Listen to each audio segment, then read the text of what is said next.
सोचो, आप सुबह उठो और आसमान में बादलों की जगह फाइटर प्लेन उड़ते देखो। चारों तरफ बम गिर रहे हो और आपका घर, आपकी गली और पूरा शहर मिट्टी में मिल जाए। ये कोई मूवी की कहानी नहीं है। ये कहानी है ईरान, चिली, लीबिया, अफगानिस्तान और इराक जैसे कई देशों की, जिन्हें सपना तो दिखाया गया फ्री डेमोक्रेसी का, लेकिन मिला क्या? बर्बाद देश, तबाह इकोनॉमी और गरीबी। क्या आप जानते हैं ब्राउन यूनिवर्सिटी के कॉस्ट ऑफ वॉर प्रोजेक्ट में अमेरिका ने पिछले कुछ दशकों में 37 देशों में मिलिट्री इंटरवेंशंस किए, जिनमें से 29 देशों की इकोनॉमी कोलैप्स हो गई या सिविल वॉर शुरू हो गई। कोइंसिडेंस या कॉन्स्पिरेसी? चलिए अनफोल्ड करते हैं उन डार्क सीक्रेट्स को जो अमेरिका दुनिया से छुपाता है।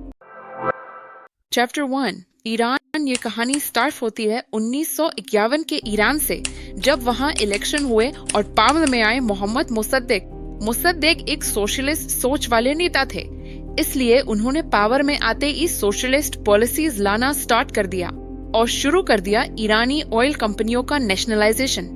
तब कोल्ड वॉर चल रही थी, तो ईरान के विपक्ष और शाह को लगा कि मुसद्दिक कहीं सोवियत यूनियन के साथ मिलकर ईरान को कम्युनिस्ट न बना दे। इसलिए शाह और मुसद्दिक के बीच टेंशन्स बढ़ने लगे। ऊपर से मुसद्दिक एक ओपन माइंडेड लीडर थे, इसलिए उनको एंटी इस्लामिक भी बोल दिया गया।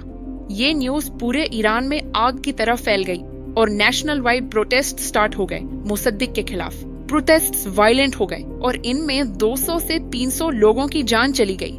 आखिर में मुसद्दिक को हाउस अरेस्ट कर दिया गया और पावर शाह रेजा पहलवी के हाथ में चली गई। शाह ने पावर संभालते ही ऑयल का नेशनलाइजेशन रोक दिया। लोगों को लगा अब वे बच गए कम्युनिज्म से और ईरान अब डेवलप करेगा, लेकिन हुआ कुछ और ही। पर्दे के पीछे चल रही थी एक और ही कहानी। साल था 2000। अमेरिका के ही न्यूज़पेपर न्यूयॉर्क टाइम्स में जेम्स राइजन का एक आर्टिकल छपा जो पूरी दुनिया को हिला गया, क्योंकि पहली बार दुनिया को पता चला ऑपरेशन अजैक्स के बारे में। हाँ, वही ऑपरेशन जो CIA और MI6 ने मिलकर चलाया था मोसद्देक को हटाने के लिए। Confusion, right? समझाती हूँ। चलिए वापस फ्लैशबैक में चलते हैं। असल में मुसद्दिक एक नेशनलिस्ट लीडर थे। उन्होंने ईरान के लोगों के लिए ऑयल को नेशनलाइज किया ताकि ईरान का तेल ईरान के लोगों का हो और उस प्रॉफिट से हेल्थ केयर, एजुकेशन जैसे सोशलिस्ट रिफॉर्म्स हो सके। मुसद्दिक से पहले ईरान के ऑयल को कंट्रोल करती थी एक British company, Anglo Iranian oil company, जो आज BP के नाम से जानी जाती है।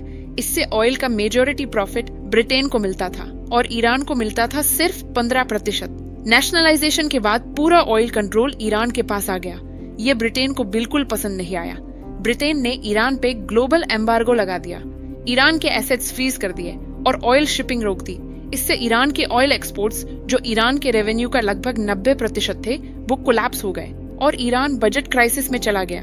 सिर्फ अपने प्रॉफिट्स के लिए ब्रिटेन ने एक पूरे देश को तबाही की तरफ धकेल दिया, लेकिन मुसद्दिक झुके नहीं। फिर एंट्री होती है अमेरिका की। उनको अपॉर्चुनिटी दिखी ईरान के तेल पे कब्जा करने की, इसलिए उन्होंने ब्रिटेन के साथ हाथ मिलाया। CIA और MI6 ने मिलकर चलाया ऑपरेशन अजैक्स। पैसा खुल के बहाया गया। ईरान के विपक्षी नेता, न्यूज चैनल्स, एक्टिविस्ट सबको खरीद लिया और नैरेटिव चलाया गया मुसद्दिक कम्युनिस्ट है, ये ईरान की इकोनॉमी तबाह कर देगा। ऑयल नेशनलाइजेशन ईरान के खिलाफ है। आखिर में मुसद्दिक को पावर से हटा दिया गया और USA के पपेट शाह को पावर में बिठा दिया गया। पावर में आते ही नया ऑयल कंसोर्टियम बना। 40% ब्रिटिश पेट्रोलियम को, 40% अमेरिकन कंपनियां एक्सॉन, मोबिल, शेवरॉन और गल्फ को, 14% रॉयल डच शेल और CFP टोटल को, और सिर्फ 6% ईरान को मिलता था। ईरान में इनइक्वालिटी बढ़ गई। शाह के करीब लोग अमीर होते गए, लेकिन आम ईरानी और भी गरीब हो गया और आखिर 1979 में इस्लामिक रेवोल्यूशन आ गई। इस तरह एक ऑयल रिच कंट्री को उसके रिसोर्सेज यूज नहीं करने दिया गया। डेमोक्रेसी के रखवाले ही एक डेमोक्रेटिक गवर्नमेंट गिराकर एक मोनार्क को पावर में ले आए। सालों तक ईरानी लोगों का शोषण होता रहा और आज भी ईरान के लोग इसके इफेक्ट्स भुगत रहे हैं। और ये तो सिर्फ ईरान की कहानी थी। आगे देखेंगे कैसे चिली के साथ अमेरिका ने डर्टी जियोपॉलिटिकल गेम्स खेले। एपिसोड 2 में जुड़े रहिए हमारे साथ और देखते रहिए एक्स्ट्रा एंगल। सब्सक्राइब करना मत भूलना। बाय।